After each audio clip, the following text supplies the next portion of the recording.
নমস্কার, আমি Sitaram. Welcome you all to school of share bazaar. আজকের আমরা দেখলাম বেশ। আমি গতকালই বলেছিলাম যে মার্কেট হালকা একটু কারেকশান নিচ্ছে, রিকভার আবার হয়ে যাবে। তো সুতরাং গতকালকে ঠিকঠাকভাবে রিকভার হয়ে গেল এবং পিএসইউ ব্যাঙ্কে ভালোই র্যালি এসছে।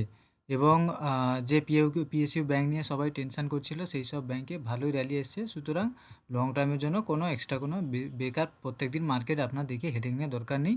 শুধু একটু জেনে রাখবেন কীরকম চলছে কী না চলছে।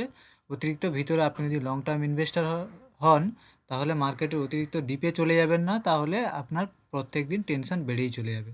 লং টার্ম ইনভেস্টরের কাজই হচ্ছে একটা স্টকের ফান্ডামেন্টালি অ্যানালিসিস করে স্টকটা ঠিক আছে কি না, ভবিষ্যতে কোম্পানি কেমন কী কাজবাজ করতে পারে ওই বিষয়ে দেখে রাখা ছাড়া আর এক্সট্রা কোনো কাজ হতে পারে বলে আমার আর অন্য কোনো কাজ রাখাই উচিত নয়। যে প্রত্যেক দিন মার্কেট কোথায় নামলো কোথায় উঠলো ওইসব না দেখাই ভালো। এবং যদি আপনি টেকনিক্যালটাও দেখে রাখতে পারেন তাহলে সেক্ষেত্রেও খুব সুবিধা হয়। যে তাতে টেকনিক্যালটা দেখে রাখলে আপনার একটা আন্দাজা থাকবে যে কত তাড়াতাড়ি প্রাইসটা বাড়তে পারে, কোথায় যেতে পারে। বাকি আমি আজকের নিফটির 70 পয়েন্ট নিফটি উপরে ক্লোজ হয়েছে এবং ব্যাঙ্ক নিফটি 310 পয়েন্ট উপরে ক্লোজ হয়েছে। ওভারঅল ফিন নিফটির 90 পয়েন্ট এবং Sensex 227 point. Overall it's a good market. আজকের বুলিশ মার্কেট ছিল। আজকে এবারে যে বিষয়টা নিয়ে আলোচনা করব সেটা হচ্ছে আপনি যখন ইনভেস্টিং করছেন সেই ইনভেস্টিংয়ের জন্য আপনার কি কি বিষয়গুলো দেখে নেওয়া উচিত, দেখে চুপচাপ বসে থাকা উচিত 2 মাস 4 মাস 6 মাস 1 বছরের জন্য। তো সেই ক্ষেত্রে কী কী দেখবেন? প্রথমে সাপোজ আমি রিসার্চের সময় একটা ভালো স্টক খুঁজে পেয়েছি, metro brands metro brand limited. তো এই স্টকটা দিয়ে আমি যখন উইকলি টাইম ফ্রেমে যাব, তখন আমার টেকনিক্যালি আমি দেখতে পাচ্ছি, জাস্ট এ সেকেন্ড,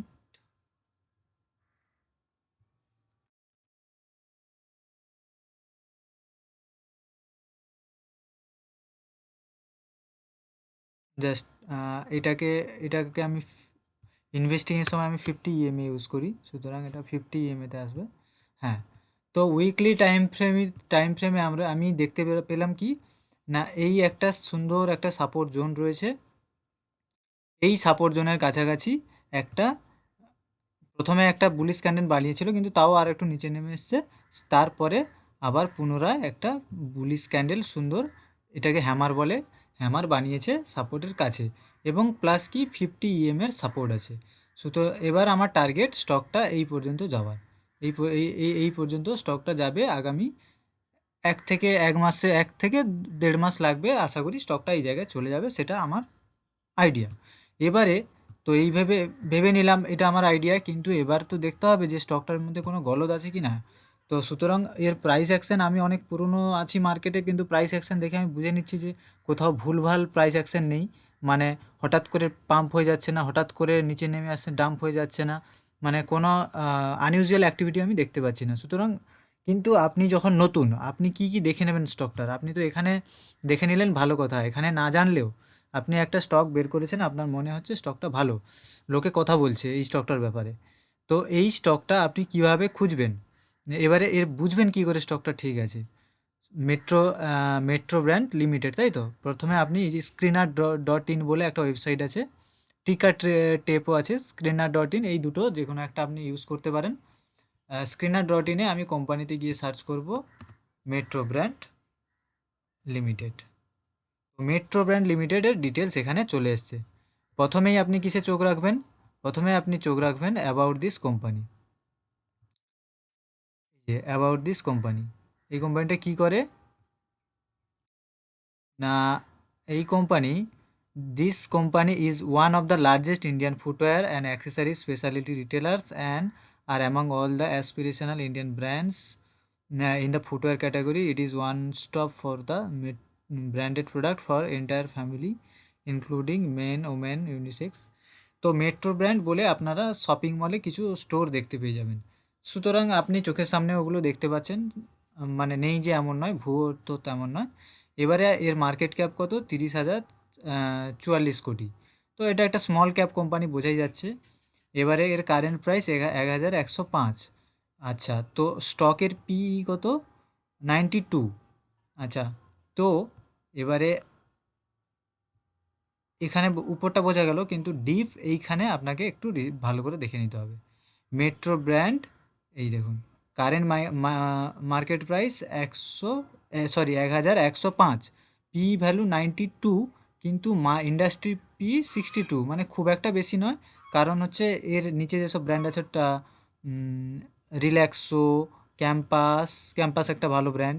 তো ক্যাম্পাসের রিসেন্ট কিছুদিন আগে আইপি এলো, তো মা ঠিকই পি খুব একটা বেশি নয়, এই পি ঠিকই পি ইন্ডাস্ট্রি থেকে একটু আধটু বেশি চলে, কিন্তু ইন্ডাস্ট্রির পি থেকে সেটা যখন 10 গুণ 5 গুণ হয়ে যাবে, সেটা খুব বিষয়টা সন্দেহজনক থাকে, যে ওভার ভ্যালু হয়ে যায় স্টকটা।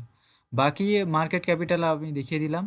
আচ্ছা, এরপরে যেটা দেখবেন সেটা হচ্ছে ডিভিডেন্ড কত দিয়েছে। তো ডিভিডেন্ড দিয়েছে, নেট প্রফিট লাস্ট কোয়ার্টারে নেট প্রফিট কত ছিল? 98 কোটি, 77 হাজার, 77 লাখ এর নেট প্রফিট ছিল।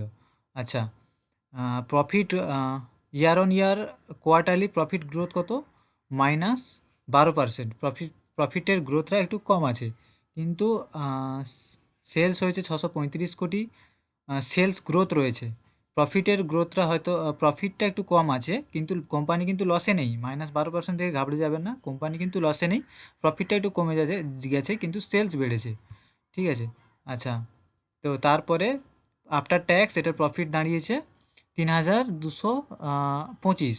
মানে ওভারঅল এই ফুটওয়্যার কোম্পানিতে যারা ডিল করে, রিল্যাক্সো, বাটা, ক্যাম্পাস, খাদিম, যারা যারা মার্কেট লিডার মোটামুটি আছে, তো তাদের থেকে এর প্রফিটটা যথেষ্ট, ট্যাক্সের পরে প্রফিটটা অনেকটাই বেশি, 325 কোটি টাকা। তো বাকি এইখানে 202, 289, বাকি এগুলো সব কম কম। তো সুতরাং প্রফিটও এর খুব ভালোই প্রফিট করে কোম্পানি। তারপরে যেটাতে চলে আসবো, সেটা হচ্ছে সেলস, 3 বছরের সেলস গ্রোথ। 3 বছরে সেলস গ্রোথ 18%, মানে খুব ভালো সেলস গ্রোথ। তার তুলনায় নিচে সেলস গ্রোথগুলো দেখুন একটু লো আছে। আচ্ছা, তো বাকি debt to equity ratio, debt ঠিকঠাক দিচ্ছে কিনা। প্রমোটার হোল্ডিং 74% আছে, মানে এই স্টকের প্রতি তাদের প্রমোটারদের ভরসা আছে যে স্টকটা it can give a good return, সেই জন্য তারা শেয়ার ধরে রেখেছে, নাহলে তো তারা ছেড়েই দিত, তাই না? তো প্রমোটার হোল্ডিংও ভালো রয়েছে, সুতরাং after all fundamentally it is a good stock. এবারে আপনি, কেউ যদি সেটা হিউজ অ্যামাউন্ট ইনভেস্ট করে, সেটা আপনার কী কী নজর রাখতে হবে। আপনারা শার্ক ট্যাঙ্ক নিশ্চয়ই দেখেছেন, সেটা শার্ক ট্যাঙ্কে এ টু জেড তারপর আপনাকে দেখতে হবে এই কোম্পানির সিইও কে রয়েছে, আগে সিইও কে ছিলেন, তাদের ট্র্যাক রেকর্ড কেমন, তারা কেমন চালাতে পারে। তো সেই সমস্ত জিনিসগুলো আপনাদের দেখতে হবে, তাদের দৃষ্টিভঙ্গি বুঝে যে কোম্পানি কোন দিকে যাবে সেইভাবে বোঝা যায়। ঠিক আছে। তো আপনি এর একটা উদাহরণ নিতে হলে শার্ক ট্যাঙ্কের একটা এপিসোড ভালো করে মন দিয়ে দেখবেন, যে ওরা ওরা কী কী কোশ্চেন করছে বিফোর ইনভেস্টিং। ঠিক আছে, তো তারা এত কিছু কোশ্চেন করছে, এত এত টাকা ইনভেস্ট করছে, আপনি আপনি আপনার কষ্টের 2 লাখ টাকা, 1 লাখ টাকা যেখানে সেখানে ইনভেস্ট করে দিচ্ছেন কোনো কারণ ছাড়াই, কি করে পারছেন এটা? সুতরাং আমার মনে হয় যে আপনাদের ইনভেস্টিংয়ের ব্যাপারে একটু সচেতন হওয়া উচিত, এর কাছ থেকে ওর কাছ থেকে না জেনে এই জিনিসগুলো একটু গুরুত্ব দেওয়া উচিত। তো আজকের ভিডিওটাতে এটাই ছিল, যে কিভাবে আপনি ইনভেস্টিং করবেন। বাকি মার্কেট ঠিকঠাকই আছে, মার্কেট অল টাইম হাই বা কোথায় আছে আপনার জেনে লাভ নেই। আপনি ফান্ডামেন্টালি যেগুলো করা দরকার সেগুলো করুন। বাকি থ্যাংক ইউ, দেখা হচ্ছে আবার পরের এডুকেশনাল ভিডিওতে।